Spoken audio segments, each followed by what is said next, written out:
Yann. Bonjour Adélaïde. Bienvenue sur le bateau littoral. Merci. Je vais vous expliquer ce que c'est comme bateau dans quelques instants. Allez, on y va? On y va. Littoral, Yann Moffret, première. Je pense que vous avez raté votre vocation, Yann. Ah non, je crois pas, c'est pas celle-là la mienne en tout cas. Alors justement, votre vocation, donc je vous présente. Vous êtes donc au chantier du GIP depuis plus de 30 ans. Ouais. Le chantier du GIP, rappelez-moi, là on est aux Fêtes maritimes de Brest.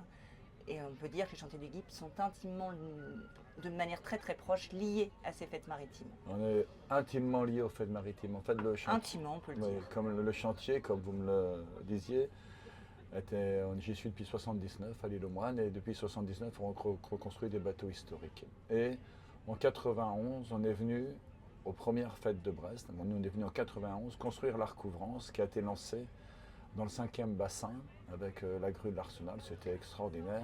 La En recouvrance public, qui est le bateau emblématique de Brest. bateau emblématique de la ville de Brest. Et depuis, on accompagne les fêtes de Brest avec des lancements successifs de bateaux lors des fêtes, des événements. On est toujours au cœur de l'événement et on y participe avec beaucoup de plaisir. C'est notre monde on reçoit le monde que l'on aime, associatif, culturel, du patrimoine maritime. On peut dire que quelque part, c'est votre fête, là, qui se passe actuellement, justement. Ben, c'est notre fête à nous aussi, oui. C'est la fête des charpentiers de marine, c'est la fête des marins, c'est la fête des amoureux des bateaux, c'est la fête aussi du public qui vient découvrir ces merveilleux bateaux à quai. Ça fait 8 ans que les fêtes maritimes n'avaient pas eu lieu. Il y avait une impatience, une attente. Ça y est, on y est. Comment vous les vivez, ces fêtes maritimes? Je les ai vécues avec un petit peu d'appréhension parce que 8 ans après, on se demande un peu si la magie est toujours là, si il y avait des orientations qui étaient un petit peu différentes. Mais j'ai été très attentif. Le public est là, il est passionné, il a le même regard, il a envie, il embarque sur les bateaux. Donc en fait, je suis rassuré, je participe, on participe au chantier, le chantier est ouvert. Et puis j'ai navigué aussi. Et je vois que tout le monde a beaucoup de plaisir à ces fêtes. Et ça va être des fêtes réussies. Est-ce qu'il y a des choses qui ont changé en 8 ans pour la voile traditionnelle, pour le patrimoine maritime? Je dirais oui. On est toujours sur cette même démarche patrimoniale, mais ce mouvement a commencé dans les années 80. Et en fait, on s'est retrouvé, la décennie qui nous précède est une décennie où une génération arrivait un petit peu au bout. La génération qui avait lancé ce revival des fêtes maritimes et de l'intérêt pour le patrimoine maritime, des gens qui avaient 30 ans en 80. Et il a fallu trouver un 109 et on a eu beaucoup de débats dans les associations, beaucoup d'interrogations sur le renouvellement. Et je m'aperçois maintenant, et c'est quelque chose qui vient petit à petit, c'est pas un moment, mais que le renouvellement est fait, que la jeunesse est revenue dans nos associations et que une nouvelle, pas un nouveau départ, mais une nouvelle vision, un nouveau souffle, c'est tout à fait ça, est dans les associations. Et j'ai beaucoup moins d'inquiétudes. Il y a des inquiétudes évidemment sur le patrimoine maritime, sur sa pérennisation, il y a toujours des bateaux qui disparaissent, mais l'intérêt, la jeunesse, des gens avec envie et puis envie d'entreprendre sont dans nos associations et ont pris le relais. Le remplacement est fait, se féminise beaucoup aussi. C'est très réel. D'un monde d'hommes dans les années 80, c'est devenu un monde mixte maintenant. Il y a des équipages entièrement féminins avec beaucoup de talent, même qui apportent plus que les hommes souvent dans l'accueil et dans le regard. Donc le remplacement est fait et avec cette ouverture vers les femmes. Vous l'avez dit, hein, effectivement, beaucoup de femmes sur l'eau. Nous, on s'en rend compte, capitaine, donc au commandement de plusieurs unités. Au niveau des charpentiers de marine, là aussi, la relève est là. La relève est là au niveau des charpentiers de marine. On y fait attention. Nous, au chantier, on a toujours entre 3 et 4 apprentis, 2 en première année, 2 en deuxième année. On forme un BP charpente navale.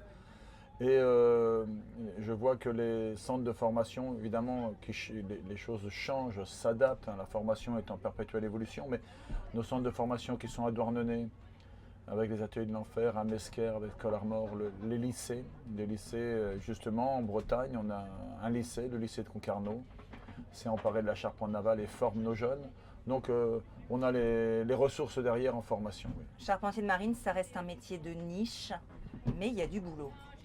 C'est un métier de niche, c'est un métier où on cherche du monde, c'est un métier où on a besoin d'expérience, qui demande du temps.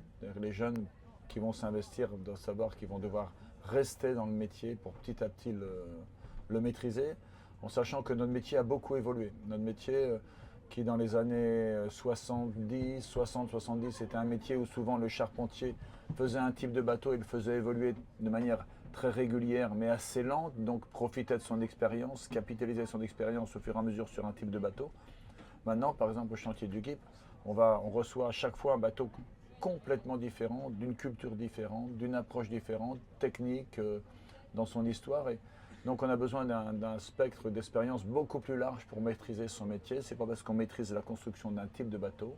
Par exemple, on va savoir construire un bateau de travail en bois classique, et puis après on va restaurer un bateau en bois moulé, ou on va restaurer un grand yacht de course. Et c'est vraiment différent, donc il faut du temps pour apprendre.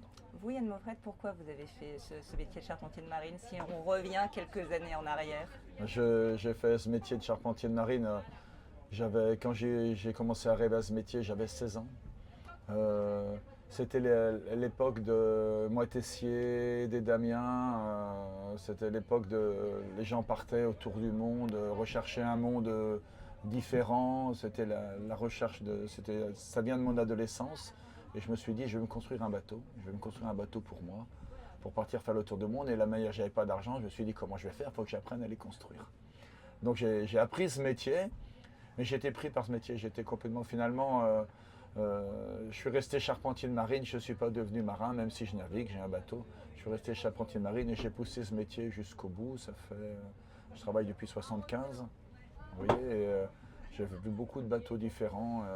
Et chaque fois, ça m'arrive. Là, vous avez un bateau au chantier Roana, qui est un bateau argentin, entièrement verni, qui est un de nos chefs-d'œuvre, hein, c'est sûr. Et même arrivé à 62 ou 63 ans, quand on se met devant un travail comme ça, quand on a fait des bateaux comme la Recouvrance, le Biche, les 12 Medji, on est là, on se dit, est-ce que je vais y arriver? Et on est obligé de remobiliser tout son savoir, de rechercher, d'aller voir ce qu'ont fait les autres, d'étudier pour arriver au bout de ce challenge. Donc l'expérience est importante, et puis j'ai parti d'un rêve d'adolescent, j'ai mené une carrière qui m'a rendu heureux toute ma vie. Donc quelques années plus tard, aucun regret? Ah non, aucun regret, pas du tout. Des envies surtout, que des envies. Votre bateau préféré, si vous pouvez le dire, est-ce que vous avez le droit de le dire dans ces fêtes maritimes, votre bateau préféré? Ah non, je crois que c'est difficile, parce que je vais regarder chaque bateau, et chaque bateau finalement, il n'y a pas de canon de beauté absolu, hein. Un bateau doit être juste dans sa reconstruction. Je vais regarder les bisquines, je vais les trouver magnifiques avec leur plan de voilure, la beauté de leur forme. Je vois Penduic, je me dis c'est le plus beau des yachts, mais après je vais voir, j'ai vu des pilotes, je vais voir Jolie Brise, ce bateau qui me fait rêver, qui est pilote du Havre, qui est maintenant propriété d'une école anglaise, mais qu'on aimerait bien voir revenir en France, mais à des lignes extraordinaires. Enfin, chaque bateau, en racontant son histoire, en portant l'histoire des hommes qui l'a navigué, de son lieu, est beau. Il n'y a pas de bateau de premier ni de dernier. Et, un petit guépard bien mener, me fait autant plaisir qu'une grande goélette. Très bien. On va terminer, Yann, si vous le voulez bien, avec questions courtes, réponses courtes. Je vous demande juste de choisir donc, parmi plusieurs choix. Déjà, je vous dis planche à voile ou surf? Planche à voile ou surf pour moi? Non, en tout cas, ça serait plutôt planche à voile, mais en fait, c'est ni l'un ni l'autre. Moi, je fais plutôt la navigation sur un joli côte, navigation à la voile uniquement. Alors justement, si je vous dis Penduic ou Belém? Oh, je dirais Penduic pour aller naviguer, et puis le Belém pour l'histoire des hommes et des caporniers et de toute l'histoire qu'il y a derrière. Pourquoi voulez-vous me faire choisir? Enfin, il y a tellement raconté sur le Belém et tellement raconté sur Penduic. Brest ou l'île aux Moines? C'est pareil, mais vous me faites...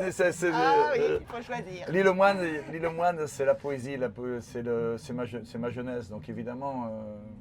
un petit lien affectif, même si j'ai un lien affectif très fort. Je garde beaucoup d'amitié pour les Iliens, pour la vie ilienne, pour la solidarité qu'il y a sur les îles, pour les levées de soleil sur l'île d'Arc, on est à l'Anse du Jeep. Et puis Brest aussi, c'est Brest qui m'a construit, hein. C'est Brest qui a fait que le chantier est arrivé où il est arrivé, qui nous a permis de faire de tant d'aventures maritimes et Brest est réellement une ville maritime ouverte sur le monde. En fait, l'île aux Moines, c'est un lieu de naissance et Brest, c'est une ouverture extraordinaire. Très bien, on se retrouve dans 4 ans. Voilà, allez, à bientôt. Merci beaucoup Yann, merci. Au revoir. Revivez les fêtes maritimes Brest 2024 ce samedi dans Littoral. Félix embarque Sophie et Arthur dans une aventure unique et magique, à terre et en mer, 6 jours de fête en immersion totale. Les fêtes maritimes Brest 2024 à revivre ce samedi à 20h40 dans Littoral et sur France.tv.